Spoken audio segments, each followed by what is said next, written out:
All right, so I've got this apparatus. I've got hanging masses hanging off of springs, and I've gone through and I've recorded some data. I actually did this experiment and I recorded the data, and this is my observation table, okay? So I have these hanging masses hanging off of a spring, and as I added more and more mass, the spring system hung lower and lower. So I want to say that there's a force in newtons of an extension spring. Give this a nice title. Supporting a mass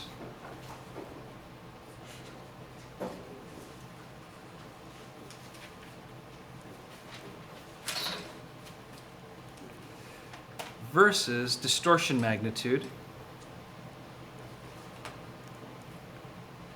And I couldn't make my title any shorter. Magnitude in meters. Let's give myself a little extra underlining there. Okay, so just a reminder that when we're talking about this, what we're talking about is,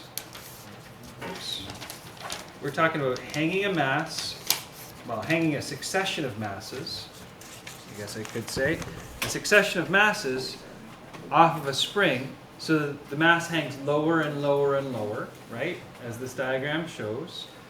And we're talking about having that increase in mass, increase the force due to gravity, which increases the delta x. As a consequence, Fs has to work that much harder to hold this thing up if the mass is hanging in equilibrium, okay? I know I'm going to get my video back. There we go. All right, so the data that I got when I did the experiment looked like this. And we've got to get ourselves some headings. Force provided by spring.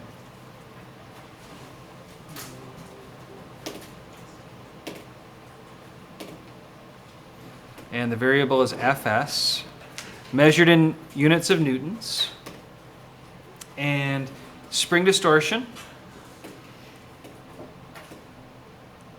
We should call it spring distortion magnitude. Variable is delta x, measured in meters. And the values that I measured, now I really did make up these numbers, but you could easily do this experiment. Well, let's just say the force was 5, 10, 15, and 20 newtons of force that this spring had to exert just to hold up these successive masses. And the distortion magnitude on the spring was 0.0200, 0.04, oops, 0.06, and 0.08. We want to be consistent with our sig figs or appropriate decimal places when we have these kinds of recordings. Remember where this spring force came from. We're talking about Fg on the hanging mass having the same magnitude as the magnitude of Fs. And so this Fg value is mass times acceleration due to gravity. So there must have been a succession of masses that were just fine-tuned to give these forces, okay? But if I plot this data, I could plot this data on a grid, like the grid that I have down here. I might want to come up with my axes labels, distortion magnitude, distortion magnitude in meters. I'll rotate the page. Spring force.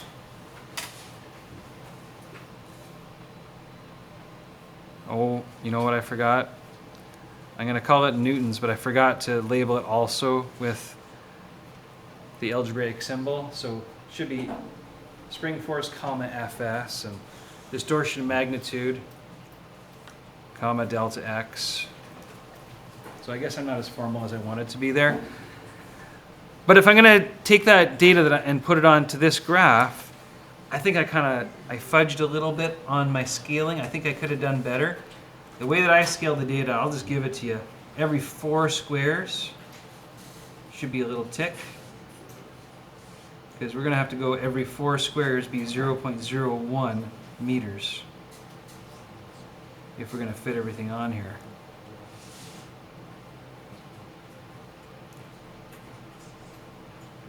This is where I wish I had my glasses.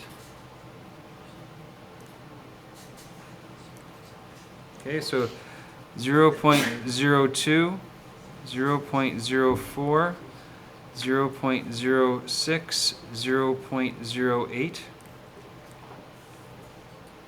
And then going up the vertical gets even worse because I think the way I set the scale is it's every 3 squares on my grid. Is a count of 5. So we go up, here I'll get my data on page here. We're going to go up 5, 10, 15, and 20. So when I go to plot these points, I mean the plotting of the points isn't so bad. There's 1.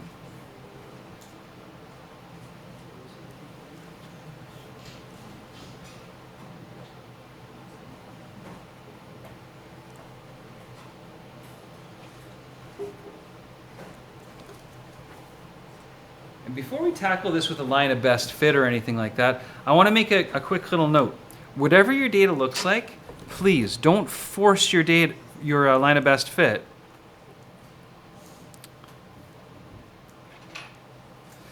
through the origin. Now, if your data happens to have a line of best fit that goes through the origin, that's fine, but don't force it, okay? For some reason, some people seem like committed to having to do that.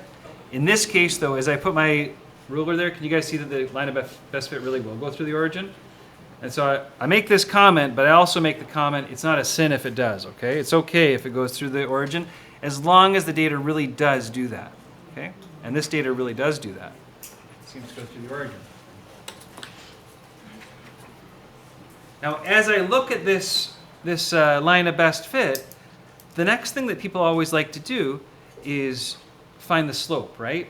That's the really common thing for lines of best fit if you have a beautiful line of best fit like this. Now I'm going to throw in a title though. It's figure 1, force. I'll make it a really simple one. Force in newtons versus distortion in meters for an extension spring.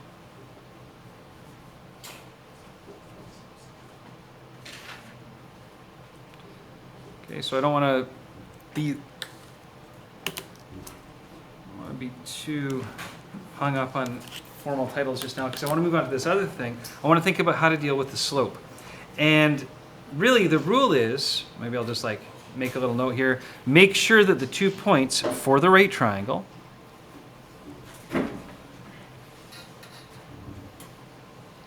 are as far apart as possible. Are as far apart as possible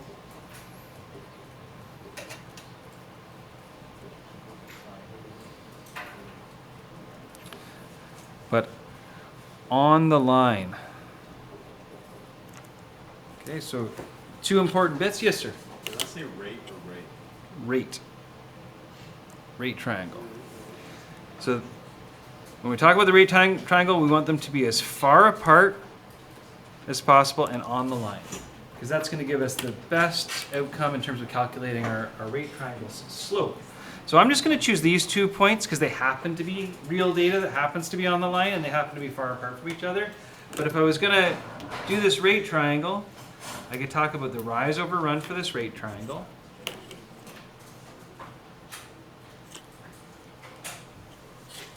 And we can talk about them as rise over run, but really we've got to turn them back into meaningful variables. So the rise is going to be change in Fs, the delta of Fs. The run, this is kind of weird. The run for this particular graph, I'll just like make it easier to read, is delta of delta x, the change in the distorted length. And that looks weird to have 2 deltas in the same line, but it's delta of delta x because it's how much the stretch has changed by, and stretch is defined as delta x. But that means that when I'm calculating slope, the slope is equal to rise over run, so it's delta Fs over delta of delta x. Rise over run. I want to think about what that means in terms of a y equals mx plus b, a linear equation. Notice that our line of best fit goes through the origin. So I've kind of gotten ahead of myself here. That b is 0, right? The y-intercept is 0. Instead of y, though, what variable should we use? What is it? FS, yeah. So we'll turn the y into an FS. I don't know what to put as a slope yet, so I'm going to come back to that. What should I put in the place of x? Yeah. Delta x, conveniently, right? Happens to have an x in it this time. Delta x. Now what I just set up here was that the slope is fs over delta x. So I guess delta fs over delta x. So I want to make a little note here to myself, delta fs over delta of delta x would have units of newtons per meter. And so when I talk about this slope, I'm talking about the slope of the relationship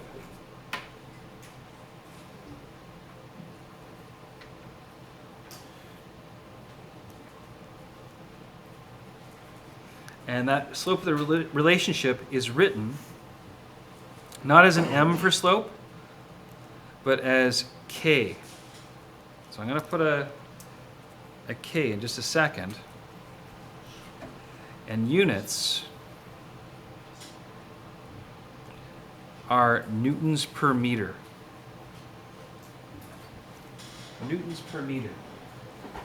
So instead of writing delta fs over delta of delta x, we calculate the rise over run, and that's fine. And we say, all right, well then that means I'm going to shorten that up and say fs is equal to just k times delta x. And maybe I'll just write it again, but there's a reason for this. Fs, and I'm leaving a space, is equal to k times delta x. I'm going to put a box around this. And people call this Hooke's law for ideal springs.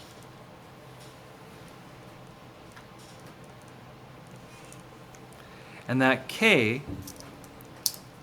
people either call it a spring constant or an elastic coefficient.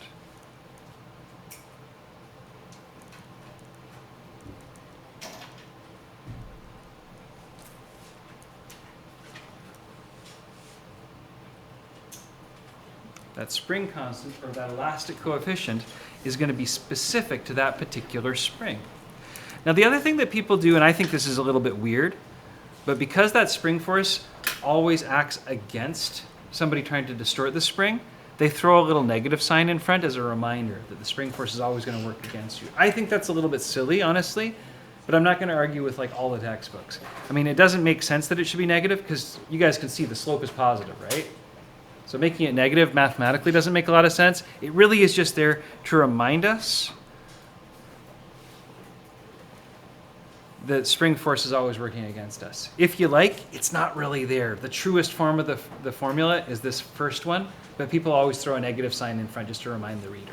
Okay? So I'm going to leave it there, but kind of with the warning that it's not really there, you know? And, you know, there's this other thing that people do, and we'll have just enough time to talk about this. They say, hey, what, if we did a graph like this, and I made a graph for one spring, call it spring A, and I did another graph, call it a graph for spring B, and I did another graph, let's just say, I don't know, I'm kind of running out of colors here, but we did another graph for spring C, and they had different slopes. Now I might have a title, something like force in newtons versus distortion, I don't know, in meters for 3 springs, but I'll leave it at that. But if I ask the questions, which of these springs is the stiffest? Which one is the hardest to stretch? And which one's the easiest? Which one's the hardest to stretch?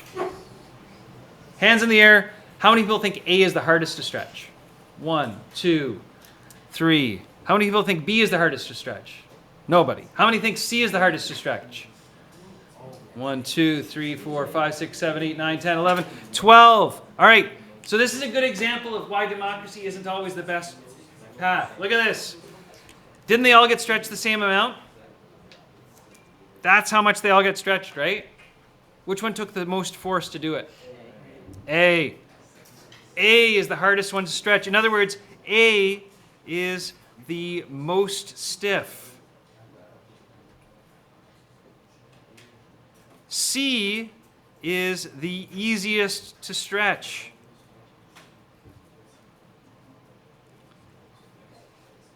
And here's what I'm going to challenge you to do. Put it in your own words. I'll say it once, but you write it in your own words. What I would say is C is the easiest to stretch because it required the least amount of force, look at the vertical axis, to get that amount of stretch. Whereas A took the most amount of force to get the same amount of stretch. That's how I would put it in my own words. And remember, look at the units. The slope of this one, the units of the K value is newtons per meter. Isn't this one going to take more newtons of force to stretch it by 1 meter? This one's going to have a slower slope, so it's going to have less newtons of force to stretch it by 1 meter. So whether you think about it in one way, the graphical way, or the slope analysis way, it's going to work out. A is definitely the stiffest one, the hardest to stretch.